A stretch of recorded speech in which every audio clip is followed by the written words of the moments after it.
Hello. Niaje guys, habari yenu? It has been quite a while since I did the last video. I think it's over 2 months, man. But no worries.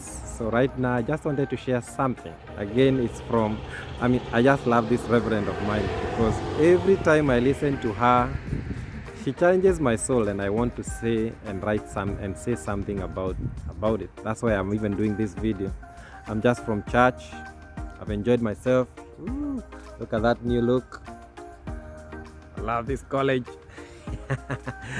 Okay, so the pastor the reverend was sharing about Jesus Christ. And it's funny that she was sharing about an event that takes place usually in April, not in December, as we are heading towards the festivities. And he was sharing about when Jesus was taken to Pilate.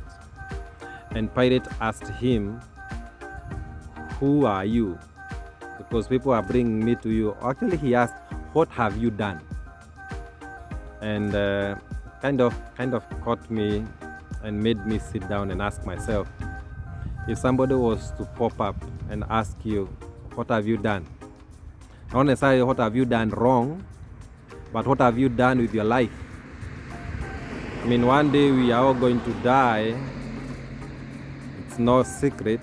And you'll stand before God and He'll ask you, "What have you done? What have you been doing since I sent you into the world? What did you do?"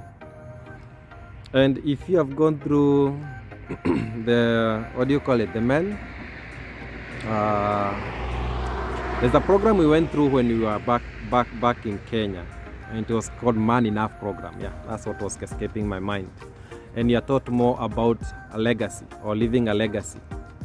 So basically, when somebody asks you, "What have you done?" he's just asked you, what was your legacy in this earth? I mean, when you leave, what do people remember you for?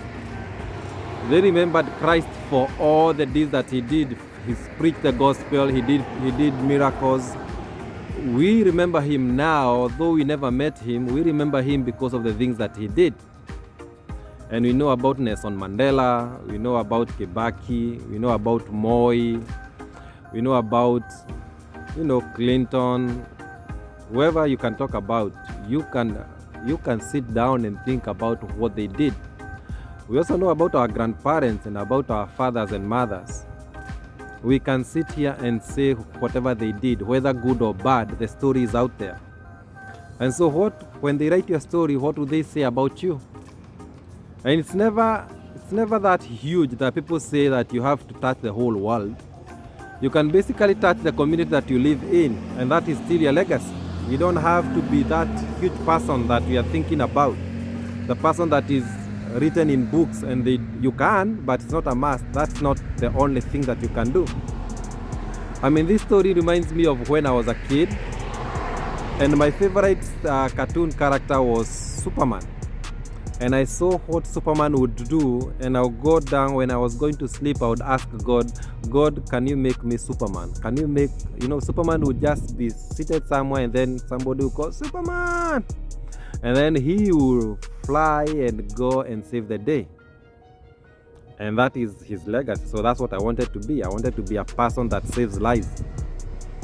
And although I cannot fly, and I'm not here to blow my own horn, I'm not here to give myself flowers, I try as much as possible to save lives. Not as a doctor, but even by talking to somebody who is desperate somewhere, or somebody who is asking for information, I try and go and research and help. Sometimes when I was back at home, I would easily go to a hospital and help a single mother clear their bills, not because I had so much money, but I felt like that was part of my destiny. And even here, I'm here working with people who are going through immigration, and little by little we are making things done. And that is because I realized that, you don't have to touch the whole world to see that you have done something. So my message to you today, as we recall for Pilate asking Jesus, "What have you done?" Can you also call yourself for that little meeting that you call yourself for and ask yourself, "What have you done?" What do people remember you for? You can just start by something very small. like helping somebody cross the road, you know, like seeing a street kid and buying them lunch, like you even going to your parents and going to say thank you. That's part of what you have done. You don't have to be rich. I know you are wealthy at heart. That is what counts. Not rich is not what is in your pocket. And so in everything that you do, and as long as you partner with God and ask Him to favor you and He's going to walk with you, you will move mountains. And one day we'll be sitting here and saying, Sam was a great man. Sam did something good to the society. Sam was not selfish with his time. And may God bless you.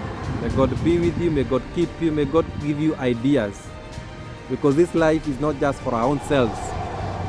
This life is for you and for others, not just your family, even the whole society at large. Because there's a reason why God has kept you where you are at the moment.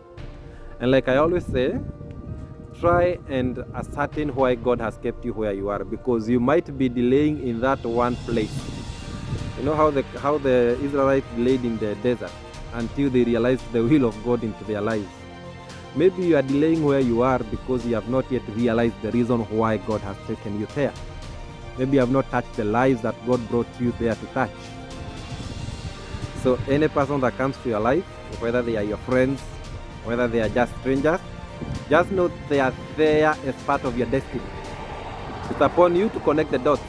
And if you can't, just tell God to give you the wisdom. I pray for wisdom every day. I pray for knowledge. I pray for understanding. And God never disappoints. So it's a bit cold outside here, so I'm just going to end my video here. I hope whatever I've shared has touched your life. And I hope it will make you a better person. Bye-bye. Peace. God bless you so much, guys.